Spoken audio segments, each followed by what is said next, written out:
저희가 이 땅에 사는 동안에 하나님의 백성으로 그리스도의 제자로 살 수 있도록 저희에게 믿음을 주심을 감사합니다. 그런데 저희들은 믿음을 가지고 있다고 하면서도 염려하고 두려워하고 넘어지고 환경을 이기지 못하고 우리의 상처를 이기지 못하고 우리의 죄를 이기지 못할 때가 너무도 많습니다. 사도 바울께서 로마서에서 참된 믿음이 어떤 믿음인가를 설명하는 내용을 우리가 함께 살펴보려고 합니다. 성령 하나님께서 이 시간 모든 성도들 가운데 임재해 주시옵소서. 하나님이 주시고자 하는 참된 믿음을 가지고 우리의 삶이 하나님의 평화를 누리며 하나님과 함께 이 길을 걸어가는 자가 되도록, 그래서 세상이 감당할 수 없는, 죄도 죽음도 감당할 수 없는 능력 있는 그리스도인의 삶을 살 수 있도록 저희를 도와주시옵소서. 예수님의 이름으로 기도하옵나이다. 아멘. 중요한 잊어버린 광고를 하나 더 해야 되겠습니다. 오늘 총목자 모임이 있는데 오늘 총목자 모임 때 두 가지 설명을 하려고 합니다. 다음 달에 공동회의가 소집이 되는데 우리 교회가 새해부터 시작하려고 하는 동사목사 제도를 다음 달 공동회의에서 결정하려고 합니다. 그런데 그 전에 이번 달에 한 달 앞서서 오늘 우리 총목자 모임에서 동사목사 제도를 설명을 하고 질문도 받고, 그래서 목자들을 통해서 성도들에게 좀 더 정확하게 이 동사목사 제도가 설명될 수 있도록, 그리고 한 달 후에는 공동회의를 소집해서 또 한 번 질문도 받고 설명을 또 한 번 하겠습니다. 우리 목사님들이 오늘 오후에 꼭 참석해 주시기를 바라고, 또 하나는 이번 가을 VIP 초청 주일은 목장 단위로 하려고 합니다. 그 점에 관해서도 우리 목사님들에게 정확한 설명을 오늘 할 테니까 빠지지 마시고 꼭 오셔서 정확한 이해가 있어야 뭔가를 할 수 있지 않겠습니까? 자, 먼저 사진을 좀 보여주십시오. 고린도에서 제가 열흘 전에 찍은 사진입니다. 저 뒤에 산이 하나 보이죠? 저기에 2000년 전 사도 바울이 이 고린도에서 전도할 때 저 꼭대기에 아프로디테 미의 여신 신전이 저기에 있었습니다. 꽤 높습니다. 차를 타고 바로 밑에 꼭대기 밑에까지 올라가 봤는데 굉장한 큰 신전이 있었는데 저기에 여사제들이 많을 때는 1000명까지도 있었답니다. 지금 밑에 보이는 이 도로가 뭔고 하니까 저 신전 밑 산 기슭에 닿아 있는데 이게 이 앞쪽으로는 해변까지 내려가는 시장통 길입니다. 그래서 해변에 배들이 도착하면 이 길을 따라서 쭉 올라오면 지금 요 근처가 양쪽으로 상점들이 쭉 있던 자리입니다. 아고라라고 불리는 지역입니다. 저 도로를 한 10분 걸었습니다. 시간이 없어서 요 바로 근처에 아프간 난민 캠프가 있어서 갔다가 여기까지 왔는데 고린도를 안 보고 갈 수 있겠냐, 그래서 한 1시간 반 정도 머물면서 요 거리를 한 10분 걸었는데 100% 사도 바울이 걸었던 길입니다. 사도 바울이 고린도에 들어가서 한 1년 이상 있으면서 성경 가르치고 개척을 하고, 그리고 로마서를 기록할 때가 서기 54년에서 59년 사이로 짐작하는데, 이때 이 고린도에 있으면서 어느 겨울에 편지를 쓰셨는데 저 도로는 사도 바울이 걷지 않을 수 없는 길입니다. 고린도에 사는 사람들이 다 왔다 갔다 했던 바로 그 길입니다. 다음 사진 보여주십시오. 옛 고린도의 흔적입니다. 또 다음 사진이요. 이건 고린도 교회 입구에 붙어 있는 명패인데 이 고린도 교회 2000년 역사를 명맥을 잇는 교회가 지금 하나 예쁘게 지어져 있는데 그리스 정교회입니다. 그런데 지금 저 명패는 뭔고 하니까 이 교회 2000년 동안 담임 목사들 이름을 써놓았습니다. 왼쪽 맨 위에 1 사도 바울이라고 써져 있습니다. 그 밑에 2 아볼로라고 써져 있습니다. 3부터 30 몇 번까지는 전혀 알 수 없는 사람들인데, 그러니까 성경에 나오는 인물 두 분이 1대1이 담임 목사, 이게 요즘 개념으로 이렇게 설명해도 되는지는 모르지만 분명히 이 두 분이 고린도 교회에 있는 우리 목장 같은 이런 교회들을 섬겼는데 그 역사를 이어서 지금 저기다 저렇게 자랑스럽게 써놓고 있습니다. 다른 사진이요. 역시 옛 고린도의 흔적인데 지금 현재 고린도시가 있습니다. 그런데 그 조금 떨어진 곳에 이 옛 고린도의 유적들을 저렇게 발굴을 해놓고 터키는 무슬림들이 사는 곳입니다. 그런데 이분들이 관광 자원이 기독교 쪽 자원들이 돈이 되는 걸 알고 저런 걸 엄청 발굴을 하고 있습니다. 더 우스운 것은 소피아 성당이라고 이스탄불에 있는데 원래 기독교인들이 만든 교회입니다. 그런데 그걸 무슬림들이 들어와서 벽화를 전부 덧칠을 하고 자기들 그림을 전부 붙였습니다. 그런데 이게 돈이 되니까 지금 자기들이 덧칠해 놓은 무슬림들의 그림을 전부 벗겨내고 있습니다. 그리고 안에 벽에 원래 기독교인들이 그려놓았던 명화들을 지금 전부 다 새롭게 누가 시키지도 않았는데 참 돈이 무섭습니다.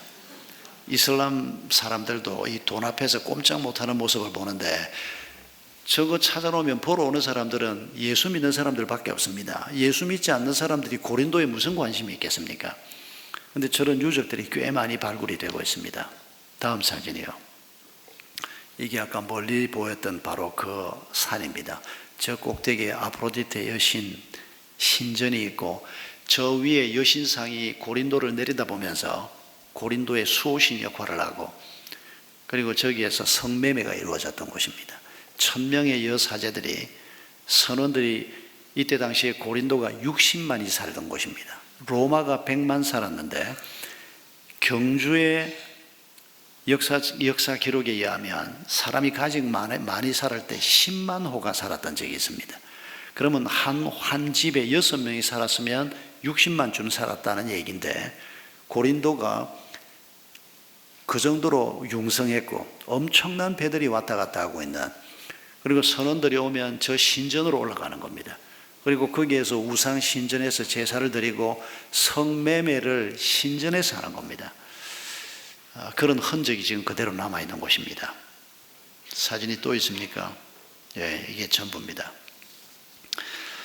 여러분 사도 바울이 바로 이곳에서 노년에 마지막으로 고린도에 머물면서 이곳에서 로마서를 기록합니다. 그리고 이 로마서 편지를 보낸 다음에 예루살렘으로 내려갑니다. 고린도 외곽에 있는 갱그리아 해변이라고 하는 해안에서 배를 타고 내려가면서 그 해변에서 사도 바울이 머리를 깎습니다. 삭발을 합니다. 그 해안도 잠깐 보고 왔습니다. 지나는 길가에서 조그마한 해변인데 바울이 어디쯤에서 머리를 깎았는지 알 수는 없지만은 그 성경에 기록이 나오는 장소들을 가면 하나님께서 깊은 감동을 주는 걸 느낄 수가 있습니다. 그리고 예루살렘으로 내려가서 체포되시는 겁니다.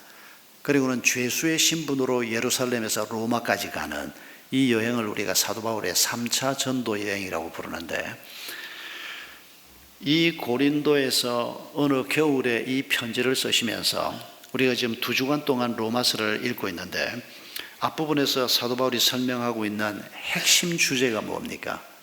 의인은 믿음으로 말미암아 살리라. 믿음으로 의롭다함을 받는다. 이 가르침을 앞부분에서 얘기하고 있습니다. 사도 바울이 우리에게 애써서 설명하려고 하는 하나님께서 사도 바울의 입을 통해서 우리에게 지금 설명하려고 하는 참된 믿음이 무엇일까요? 오늘 우리가 그걸 한번 생각해 보려고 합니다. 먼저 거짓된 믿음의 전형적인 몇 가지를 우리가 생각해 보면 첫째는 지금 사도 바울이 설명하고 있는 이 로마서에 조금 언급이 되는 율법적인 믿음을 우리가 잘못된 믿음의 대표라고 생각할 수 있습니다. 간단하게 말하면 내가 율법을 지킴으로 의롭다함을 받는다라고 생각하는 율법을 잘못 해석하는 것입니다. 율법은 그 율법을 지킴으로 내가 하나님의 자녀가 되고 그 율법을 지킴으로 의롭다 한다. 율법을 우리가 도저히 다 지킬 수가 없습니다. 그래서 사도 바울이 율법은 우리의 죄를 깨닫게 해주는 것이다 이렇게 말씀하시는데 여러분 유대인들이 율법을 오해하고 있는 것입니다. 율법을 언제 주셨습니까? 그들이 하나님의 백성이 된 다음입니다. 이집트의 노예로 살고 있을 때 그들을 하나님은 자기 백성으로 이미 선택하셨다고 말씀하십니다.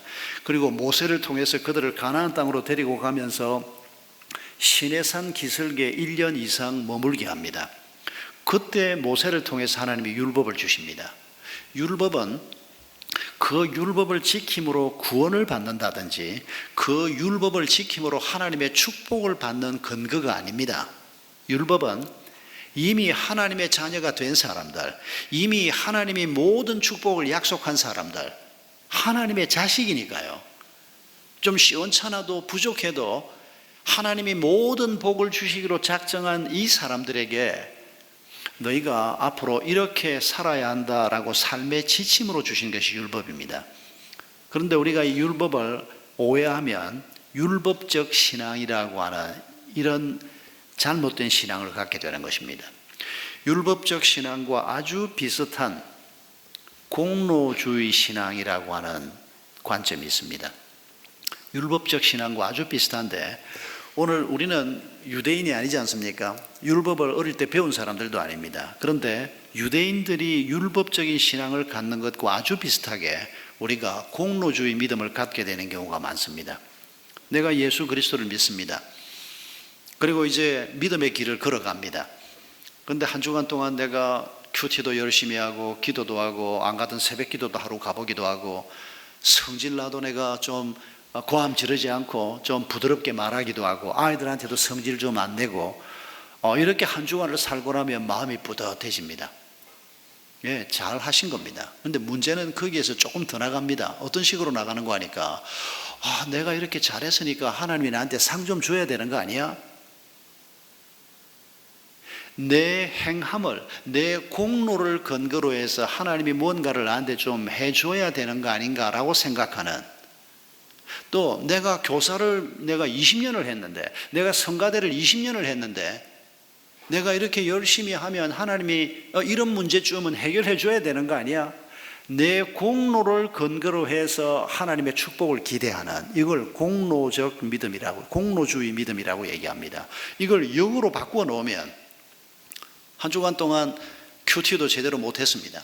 너무 복잡하고 힘들고 몸도 아프고 이런저런 상황 속에서 기도도 제대로 못하고 큐티도 못하고, 그래서 성질 날 때는 그냥 부부간에 한판 붙기도 하고 애들한테 고함도 질러버리고 이러다가 주일 예배 와서 앉아 있으면 아예 주일 예배도 빼먹기도 하죠. 이런 마음으로 가면 뭐하냐 이러면서. 그런데 주일 예배하고 오거나 혹은 하나님 앞에 기도하려고 앉으면 내가 이렇게 살아가지고 하나님이 나 같은 걸 이뻐하실까? 기억하실까? 이번 주간에 사고 안 난 것만 해도 다행이지. 이렇게 사는 나를 하나님께서 엉뚱한 차를 확 박아서 그냥 병원에 갖다 눕혀놔도 나는 할 말이 없는데, 공로주의 믿음은 하나님의 축복을 기대하거나 혹은 하나님의 진노가 임할 것을 내가 행한 것에 근거해서 생각하는, 이게 공로주의 믿음입니다. 율법적 신앙과 아주 비슷한 겁니다. 여러분, 우리는 이미 하나님의 자녀가 됐습니다. 하나님은 우리에게 자신을 아빠라고 부르라고 하셨습니다. 인간 아빠는 가끔씩 엉뚱한 짓 합니다. 애가 성적 나쁘다고 밥을 굶기기도 하고 이런 말도 안 되는 짓을 합니다. 그런데 하나님 아빠는 절대로 그러지 않습니다. 우리가 부족하고 연약해도 이미 자신의 자녀들에게 약속한 모든 축복을 우리에게 주시려고 지금도 애쓰시는 분입니다. 우리를 도우시는 분이요, 내가 뭘 좀 잘못했다고 해서 나를 내치고 좀 잘하면 그 잘한 것 때문에 하나님이 우리를 이뻐해 주시고 이런 얄팍한 하나님이 아니라는 것입니다. 이런 생각에서 벗어나야 한다는 것입니다. 야고보 2장 19절을 보면 귀신의 믿음을 예수님의 아우이신 야고보 사도가 말씀하고 있습니다. 이렇게 말합니다. 네가 하나님이 한 분이신 줄을 믿느냐? 잘하는도다. 귀신들도 믿고 떠느니라. 여러분, 이 구절 잊지 말아야 합니다. 지금 성도들에게 편지를 쓰는 겁니다. 성도들이 살고 있는 사회에서는 많은 신들을 섬기는 사람들, 많은 신전이 있는 도시에서 사람들이 살고 있습니다. 그런데 우리가 예수를 배우고 성경을 배우면서 하나님이 한 분이라는 믿음을 갖는 것, 이거 참 귀한 일입니다. 그런데 하나님이 한 분이라는 믿음 갖고 있다고 해서 그게 제대로 된 믿음은 아니라는 겁니다. 부족하다는 겁니다. 그러면서 예를 들기를, 대조하기를 귀신들도 믿고 떤다는 겁니다. 여러분, 귀신도 하나님의 존재를 믿습니다. 귀신도 자기들이 하나님을 대적할 때 자기들을 벌 주시는 능력이 하나님께 있음을 귀신도 압니다. 그래서 떠는 겁니다. 그런데 그 귀신들의 믿음은 제대로 된 믿음이 아닙니다. 하나님하고는 상관없는 믿음이라고 표현했지만 믿음이 아닙니다. 그런데 우리도 이런 잘못된 믿음을 가질 수가 있다는 겁니다. 하나님을 조금 알기는 아는데, 한 분이라고 믿는 거 조금 아는 겁니다. 하나님이 나를 사랑한다고 조금 아는 겁니다. 그런데 알기는 아는데 귀신 수준과 크게 다르지 않는 거짓된 믿음, 이걸 경고하고 있는 것입니다. 1세기에만 이런 믿음이 있는 게 아니라 오늘도 이런 믿음이 있기 때문입니다. 그러면 도대체 참된 믿음이라고 하는 것이 로마서에서 어떻게 설명되고 있는가, 세 가지를 살펴보려고 합니다. 첫 번째는 하나님에게, 또 하나님의 약속의 말씀에 순종하고 그 약속을 받아들이는 믿음입니다. 귀신이 하나님의 계심도 알고 하나님이 능력이 많으신 분인도 아는데, 귀신은 하나님의 약속을 믿지 않습니다. 받아들이지 않습니다. 순종하려고 하지 않습니다. 그런데 오늘 본문을 보면 사도 바울이 믿음으로 의롭다함을 받는다는 얘기를 하면서 예를 드는데, 그 예가 바로 아브라함입니다. 아브라함의 믿음을 설명하면서 창세기 18장의 아브라함의 믿음을 로마서 4장에서 설명하고 있습니다. 이게 어떤 믿음입니까? 이때 창세기 19장 기록 당시에 아브라함의 나이가 99세였습니다. 사라가 89세였습니다. 하나님이 일찍이 아들을 주겠다고 했습니다. 그런데 그 아들을 하나님이 주시지가 않습니다.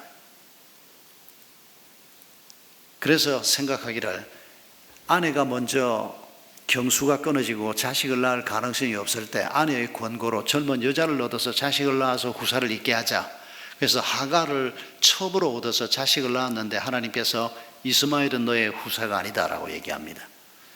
아마 아브라함도 스스로 자식을 낳을 수 없다고 생각되는 시점쯤에 우리 집에 이렇게 신실하고 충직한 종 엘리에셀이 있는데 이 사람을 양자로 삼아서 유업을 이어가는 자로 삼으면 어떨까?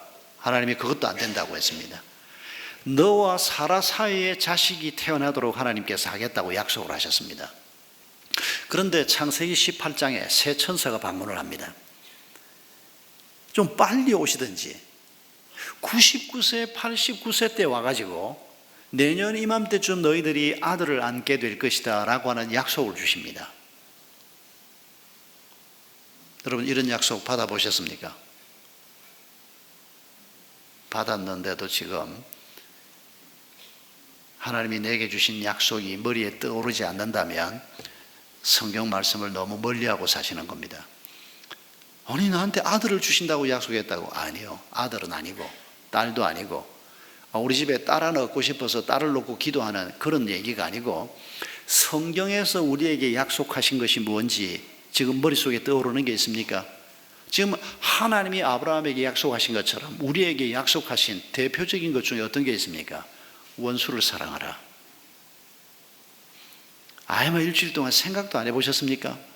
내 이웃을 내 몸과 같이 사랑하라. 너희 부부가 서로 하나님의 사랑으로 사랑하라. 여러분, 성경이 우리에게 명령하시고 약속하시는 이런 약속이 우리에게도 있습니다. 그런데 여러분, 이런 약속의 말씀을 들을 때 어떻게 반응하십니까? 아유, 하나님 될 걸 얘기를 해야지.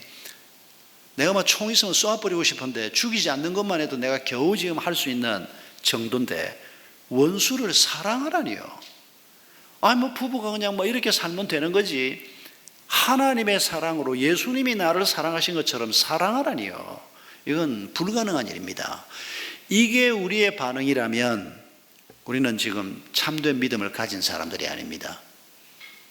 하나님이 우리에게 약속하실 때 불가능한 걸 약속하시는 게 아니기 때문입니다. 여러분, 아브라함을 보십시오. 99세, 89세 때 오셔서 이전에 약속한 것을 확인해 줍니다. 내년 이맘때쯤 때가 이르면이라고 우리 개역 성경에는 번역이 되어 있는데 너희가 부부가 아들을 안게 될 것이다. 여러분, 아브라함의 반응이 뭐였습니까? 하나님이 말씀하신 대로 믿었다는 겁니다. 로마서 4장 19절 이하에 아브라함은 나이가 100세가 되어서 자기 몸이 이미 죽은 것이나 다름없고 또 아내 사라의 태도 죽은 것이나 다름없는 것을 알면서도 그는 믿음이 약해지지 않았습니다. 그는 하나님의 약속을 믿고 의심하지 않았습니다. 오히려 믿음이 더 굳세어져서 하나님께 영광을 돌렸습니다. 그는 하나님께서 스스로 약속하신 바를 능히 이루실 것이라고 확신했습니다. 그래서 하나님께서는 이것을 보시고 그를 의롭다 하신 것입니다. 이를테면 이런 장면입니다. 천사 세 분이 다녀간 다음에 아브라함이 너무 기분이 좋았습니다. 이제 마침내 약속하신 그 일이 이제 코앞에 다가왔기 때문입니다. 이웃 사람들이 아브라함 할아버지가 너무 기분 좋게 그냥 막 휘파람을 불면서 너무 얼굴이 환히 밝아져 있는 모습을 보고, 아니 아브라함 무슨 좋은 일이 있습니까? 예, 있고 말고요. 무슨 일이십니까? 우리 집에 아들이 태어납니다. 언제요? 1년 후에요.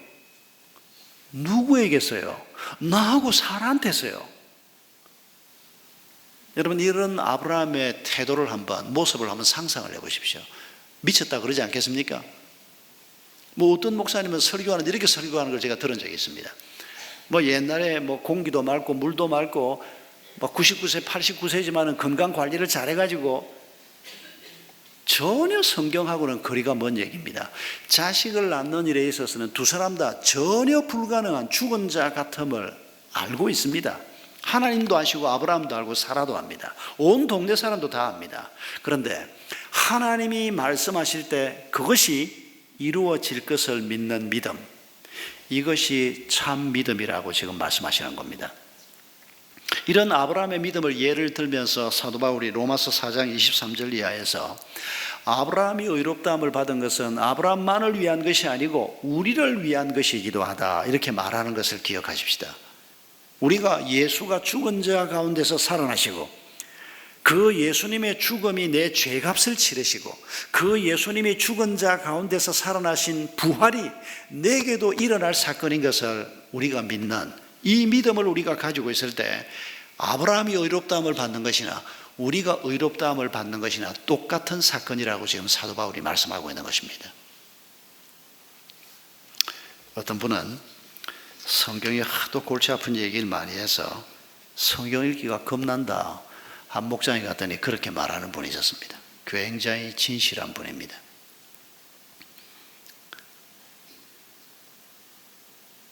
사실 생각하면 원수를 사랑하라, 부부간에 하나님의 사랑으로 사랑해라, 꼴보기 싫은 이웃도 내 몸처럼 사랑하라, 거짓말하지 말아라, 마음으로 미워하지도 말고 음욕을 품지도 말고, 성경을 읽으면 이거 사람을 죽이자는 건가 살리자는 건가, 마음의 그 부담을 피할 길이 없습니다. 두 가지 태도가 있습니다. 하나님이 이렇게 명령하시고 약속하신 것은 내가 부족하지만은, 내가 죽은 자 같지만은 아브라함처럼 하나님이 약속하신 것은 이루어질 수 있다라고 믿는 참 믿음을 가지고 신앙생활을 하거나, 아니면 아예 이건 말도 안 되는 소리야 그러거나, 둘 중에 하나입니다. 그런데 우리는 둘 중에 하나를 또 잘 선택을 못합니다. 믿자니 원수를 어떻게 사랑하며, 그렇다고 이거 아니다 그러고 교회를 떠나자니 그건 또 아닌 것 같고, 다들 타협을 하는 겁니다. 우리 대부분이 어떻게 타협합니까? 하나님, 다음에 천국 가서는 이 일이 이루어질 것으로 내가 믿겠습니다. 근데 여기에 사는 동안에 어떻게 이런 일이 가능하겠습니까? 내가 노력은 하겠습니다. 원수를 내가 사랑하지는 못하더라도 내가 원수를 미워하지 않도록 노력하겠습니다. 여러분, 오늘 얼마나 많은 사람들이 교회 안에 들어와 있으면서 이걸 믿음이라고 생각하는 경우가 너무 많습니다. 지금 바울은 아브라함을 우리에게 보여주면서 그런 믿음 가지고 살지 말고 하나님이 말씀하셨으면 그대로 믿는 믿음, 이 믿음 가지고 살라는 겁니다. 여러분, 제 호주머니에 까만 지갑이 하나 들어있습니다. 반으로 접는 겁니다. 우리 성도가 선물로 준 겁니다. 보여드리지는 않겠습니다. 까만색입니다. 여러분, 제 이 말을 듣고 목사가 설교 중에 설마 딴소리 하겠나? 지금 지갑이 하나, 까만 지갑, 반으로 접는 지갑이 들어서 있을 거다, 이렇게 받아주시면 저를 믿는 겁니다. 그렇죠? 그런데 혹시 누가 조는 사람이 있나? 지갑 얘기를 선물로 지갑 한번 안 받아본 사람이 어디 있다고? 대단한 것도 아닌데 저 얘기를 뭐 하려고 하나? 조는 사람 깨우려고 그러나? 까만색이 아니고 혹시 빨간색 아니야? 이렇게 생각하신다면 제 말을 안 믿는 겁니다. 제가 여러분에게 보여드리지 않고 제가 말로만 설명을 하는데 제 말을 듣고 어떤 반응을 보이느냐에 따라서 저를 믿느냐 안 믿느냐가 결정되는 겁니다. 지금 하나님께서 하고 계시는 게 꼭 이와 같다는 겁니다. 네가 아들을 얻게 될 것이다. 너희 부부가 하나님의 사랑으로 사랑하면서 가정을 세우게 될 것이다. 너희가 원수지만은 그 원수를 사랑하는 자가 되도록 내가 너희를 돕겠다. 너희가 정직한 자로 살도록 내가 너희를 돕겠다. 하나님이 우리에게 이렇게 말씀하실 때 말도 안 되는 소리, 그리스도인 아닙니다. 또 잘못된 믿음, 거짓된 믿음 혹은 부족한 믿음 가지고 그건 안 되고 요만큼 정도만 해도 내가 감사하겠습니다, 이렇게 생각하는 믿음, 그건 옳은 믿음이 아니라는 것입니다. 말씀하신 그대로 이루어질 것을 믿는 믿음. 그래서 우리가 성경을 살펴야 하고 하나님이 내게 무엇을 약속하셨는지 봐야 하는 것입니다. 또 한 가지 참된 믿음은 로마서 5장에서 사도 바울께서 하나님이 주시는 평화를 누리는 믿음이 참된 믿음이라고 말씀하고 있습니다. 로마서 5장 1절에 그러므로 우리는 믿음으로 의롭다 하심을 받았으므로 우리 주 예수 그리스도로 말미암아 하나님과 더불어 평화를 누리고 있습니다. 여러분, 제가 일부러 아까 고린도 사진을 보여드렸습니다마는 여러분, 이 편지를 쓰고 있던 사도 바울의 상황이 어떤 상황이라고요? 우상천지고 교회에 대한 핍박이 가득한 때고 더러운 일들이 벌어지는 큰 도시지만은 흥청망청하면서 반기독교적이고 엉망진창인 그 도시 속에서, 그리고 이미 박해는 시작됐습니다. 환경하고 상관없이 우리는 환경 핑계를 자꾸 댑니다만은 환경이나 내가 안고 있는 문제하고는 상관없이 그런 문제들을 극복해서 우리가 참 믿음을 가지고 있을 때 하나님이 주시는 평화를 누리게 된다는 이 말씀을 우리가 오늘 다시 한번 붙들 수 있기를 바랍니다. 이미 살아오면서 이런 평화를 여러분이 누려왔을 것이라고 생각합니다. 그러나 충분히 누릴 필요가 있습니다. 우리 앞에 어떤 문제가 있든지 간에, 그게 무슨 결핍의 문제든지 가난의 문제든지 질병의 문제든지 죄의 문제든지 관계의 문제든지 뭐든지 간에 우리의 어떤 문제든지 그걸 극복하게 하시고 넘어서게 하셔서 하나님이 주시는 샬롬을 누리게 하는 이런 삶을 사는 사람이 참 믿음을 가진 사람이라는 겁니다. 미국에 한 야구 선수가 있는데 아마 이 야구 선수를 기억하는 분들이, 아마 여기 야구 좋아하시는 분들은 제가 얘기하면 단박 아실 분도 있을 겁니다. 이분이 한 10수년 전에 미국에서 미국 메이저리그에서 최고의 연봉을 받고 팀파베이라고 하는 팀에 입단을 했습니다. 그런데 2001년에 어머니가 운전하던 차를 타고 가다가 사고가 났습니다. 다행히 죽지는 않았는데 큰 부상을 입었습니다. 허리를 다쳤습니다. 병원에 입원을 하고 재활 치료를 하는데 무려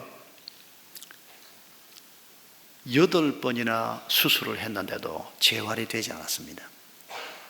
결국은 운동복을 벗을 수밖에 없었습니다. 그러면서 약물에 빠지기 시작했습니다. 마약을 하고 알코올에 빠지고 아내가 이혼소송을 제기를 했습니다. 이길 수가 없었습니다.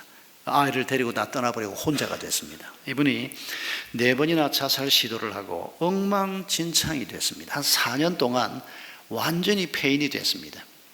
2005년 10월 6일에 이분이 폐인이 돼서 도저히 자기를 도와줄 사람이 없어서 할머니를 찾아갑니다. 그런데 할머니가 아주 신실한 그리스도인이었습니다. 이 할머니가 손주를 보면서 네 모습이 유령 같구나 그러면서 이 손주를 끌어안고 함께 우는데 울다가 이 할머니가 성경을 펴면서 하나님이 너를 도와주실 수 있을 거다. 그리고 성경을 펴서 읽어주시는데 야고보서 4장 7절을 읽어주었습니다. 너희는 하나님께 복종할지어다. 마귀를 대적하라. 그리하면 너희를 피하리라. 이 귀절을 할머니가 읽어주시는데 이 사람도 교회를 좀 다닌 적이 있던 사람입니다. 할머니가 읽어주는 그 성경 말씀을 들으면서 마음에 뜨거움이 오기 시작했습니다. 그리고 할머니의 도움을 통해서 그리스도인이 되고 교회 출석을 시작했습니다. 그러면서 마약을 끊고 술을 끊고 재활을 다시 시작했습니다. 그리고 이분이 메이저리그에 복귀를 했습니다. 다시 최고 연봉을 받는 선수로 지금도 아마 활동을 하고 있을 겁니다. 은퇴했다는 소리를 아직 못 들었는데 2010년에 최우수 선수에 뽑혔습니다. 2012년에는 한 경기에서 5타수 5안타 4홈런 8타점 18루타를 쳤습니다. 뭐 운동 좋아하지 않는 사람은 아무 관심이 없겠지만 엄청난 대기록을 세웠습니다. 이러면 여러분 관심이 있습니까? 유현진이가 미국 가서 지금 뛰고 있지 않습니까? 유현진이가 시범 시합에서 아직 한 번도 유현진이가 던지는 공을 홈런 친 사람이 없을 때 이 선수가 시범 시합에서 유현진한테서 홈런을 뺏은 선수입니다. 그래서 우리 한국에도 많이 알려져 있습니다. 이 사람이 LA 엔젤스에서 뛰고 있는 조시 해밀턴이라고 하는 사람입니다. 이 사람 이름도 잊어버려도 괜찮고 뭐 이 사람의 연봉 액수가 얼마인지도 몰라도 괜찮습니다. 우리가 기억할 것은 이렇게 폐인이 된 사람이 하나님을 만나고 그리고 하나님과 더불어 평화를 누리면서 회복이 되는 샘플로 하나님이 우리 앞에 우리 시대에 주신 사람이라는 것입니다. 어쩌다가 한번 있을 수 있는 일 아닙니다. 예수 그리스도 안에 있는 모든 사람이 이런 평화를 누릴 수 있다고 하나님께서 말씀하고 있습니다. 지금 우리가 안고 있는 문제가 어떤 문제이든지 간에 여러분 그 문제가 내가 온전히 주님을 신뢰하고 참된 믿음을 가지고 한 걸음 한 걸음 걸어가면 하나님이 주시는 평화, 하나님이 주시는 샬롬을 나와 내 가정이 우리 목장 식구들이 누릴 수 있을 것이라 믿는 믿음을 가지고 또 새로운 주간을 시작하시기 바랍니다. 한 가지 더 우리가 참된 믿음의 증거를 우리가 생각해 본다면 하나님의 꿈을 꿈꾸는 자들이 참된 믿음을 가지고 있는 사람입니다. 하나님이 우리를 보시면서 세상을 보시면서 어떤 꿈을 꾸실까요? 로마서 6장 15절 16절을 보면 이런 말씀이 기록되어 있습니다. 그러면 어떻게 해야 하겠습니까? 우리가 율법 아래 있다고 있지 않고 은혜 아래 있다고 해서 마음 놓고 죄를 짓자는 말입니까? 그럴 수 없습니다. 여러분이 아무에게나 자기를 종으로 맡겨서 복종하게 되면 여러분은 여러분이 복종하는 그 사람의 종이 되는 것을 알지 못합니까? 여러분은 죄의 종이 되어 죽음에 이르거나 아니면 순종의 종이 되어 의에 이르거나 하는 것입니다. 이 둘 중에 한 길이 여러분이 택할 길입니다. 이런 말씀을 하고 있습니다. 하나님이 우리를 바라보시면서 꿈꾸는 게 뭡니까? 우리가 집을 한 칸 사고 또 더 큰 집으로 이사도 가고 몸도 건강하고 사회생활도 잘하고 이런 것도 결코 작은 일은 아닙니다. 그러나 하나님께서 우리를 보시면서 꿈꾸시는 가장 중요한 핵심은 우리가 순종의 종이 되어 하나님의 말씀과 하나님의 약속의 순종의 종이 되어 하나님의 의에 이르는 자가 되는 것입니다. 나와 내 가족이 우리 주변 사람들이 이런 사람이 될 때 거기에 하나님의 평화가 임하고 하나님의 정의가 거기에 임하고 하나님의 나라가 임하는 것입니다. 여러분 우리가 가끔씩 이렇게 혼돈하는 경우도 있습니다. 우리가 순종의 종이 되어 하나님의 의에 이르게 된다 이 말을 이렇게 생각하는 사람들이 있습니다. 내가 예수님이 날 위해서 죽으셨고 예수님이 죽음을 이기고 부활하신 것도 믿고 그래서 내가 이제 하나님의 자녀가 됐으니 하나님의 말씀을 붙들고 내가 열심히 살면 내가 의로운 자가 되고 하나님이 그걸 내게 원하실 것이다. 예, 맞는데 우리가 조금 더 정확하게 이렇게 한번 표현해 볼 필요가 있습니다. 내가 내 의를 만들어 가는 것이 아니고 내가 애쓰고 순종하고 노력해서 내가 착한 사람으로 나 스스로 나를 세워가는 것이 아니고 우리가 하나님의 말씀에 순종하고 성령님께 순종함으로 하나님의 의를 이루는 것을 잊지 말아야 합니다. 나의 의가 아닙니다.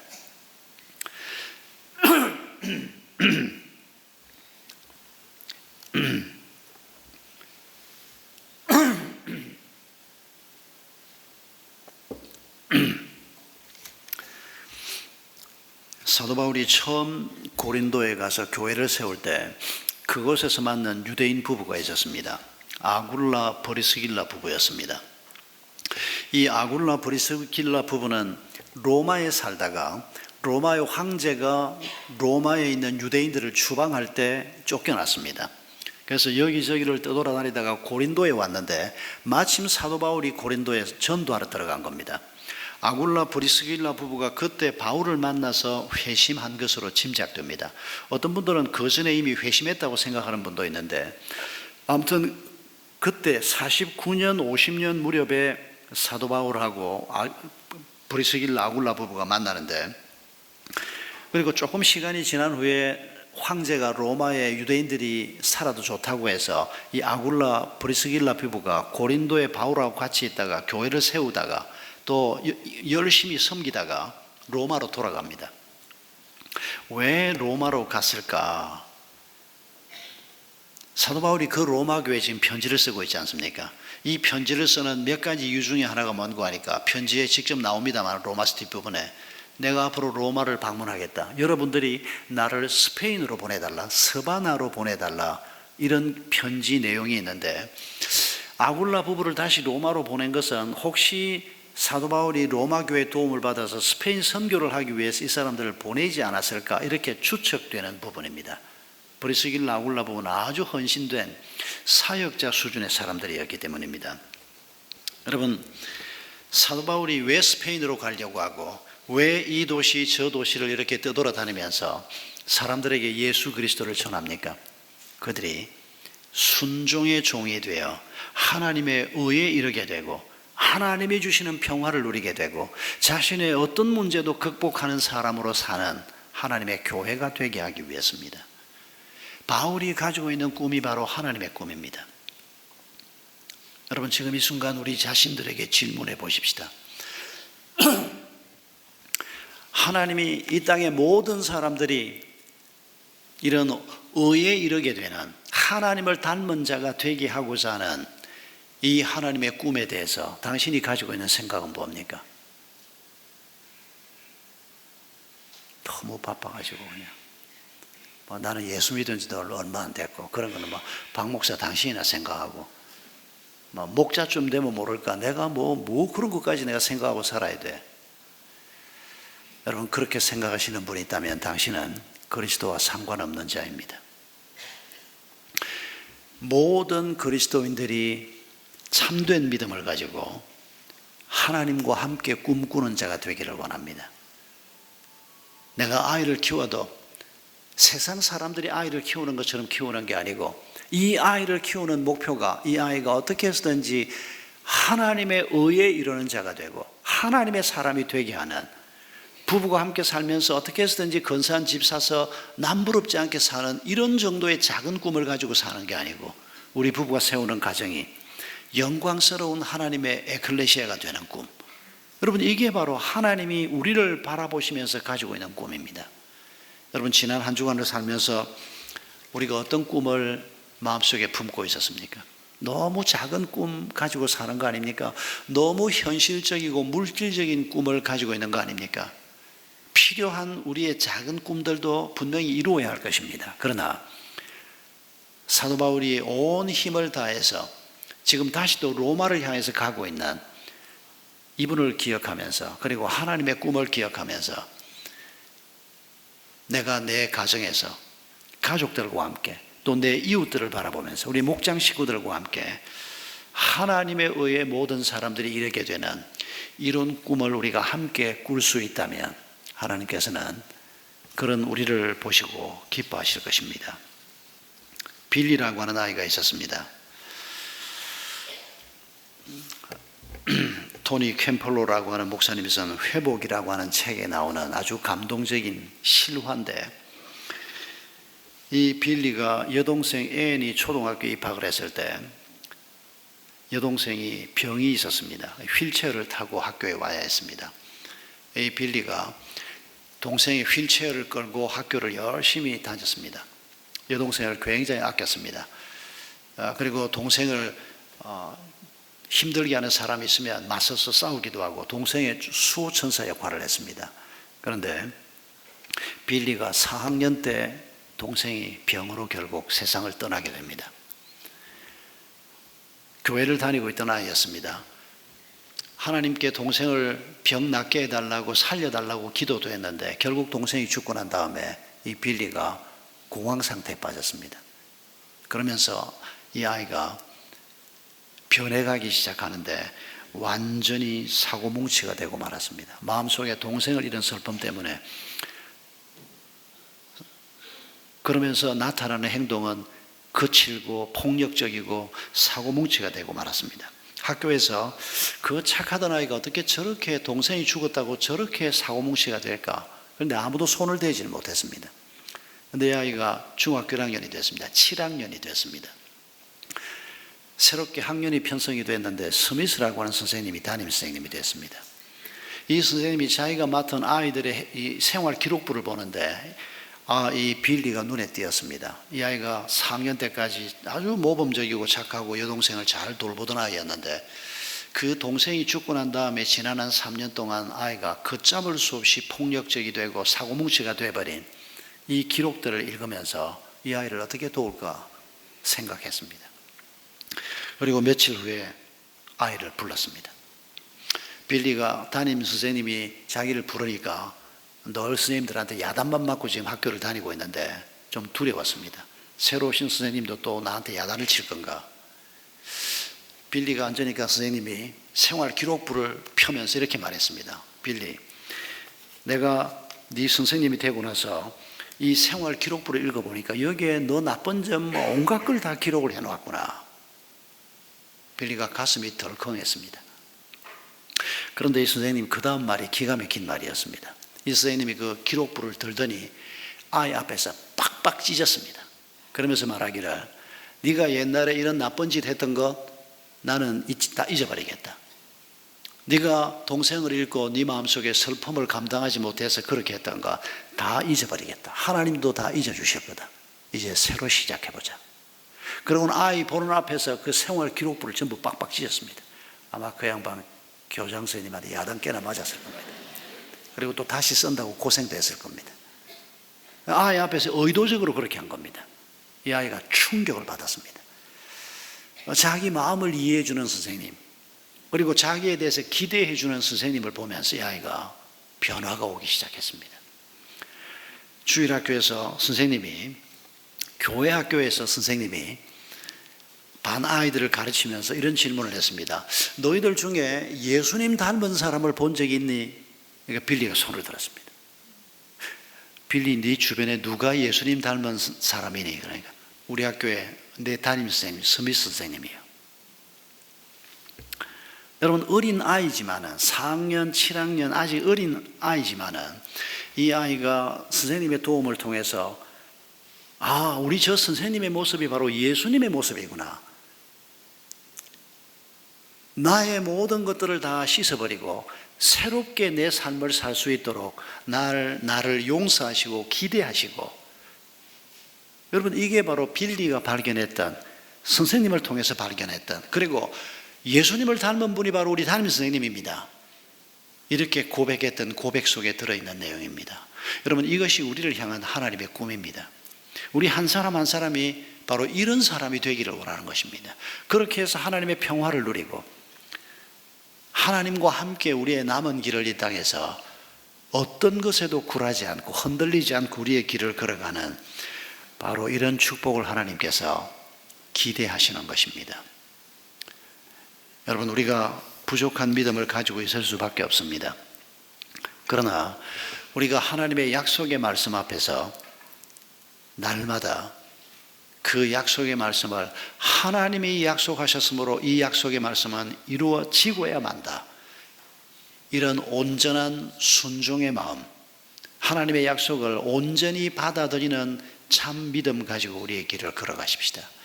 하나님이 나와 함께 하시면 내 환경이 어떻든 내 문제가 어떤 문제가 있건 하나님께서 내게 하나님의 샬롬, 하나님의 평화를 주신다.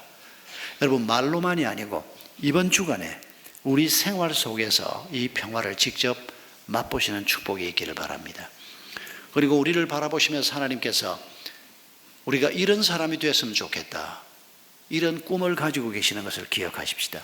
그 꿈이 내게서 이루어져 가고 우리의 가정에서 이루어져 가고 그리고 많은 사람들에게서 이루어져 가는 이 하나님의 꿈이 우리의 꿈이 되므로 우리가 참된 믿음을 가지고 사는 삶을 살 수 있기를 바랍니다.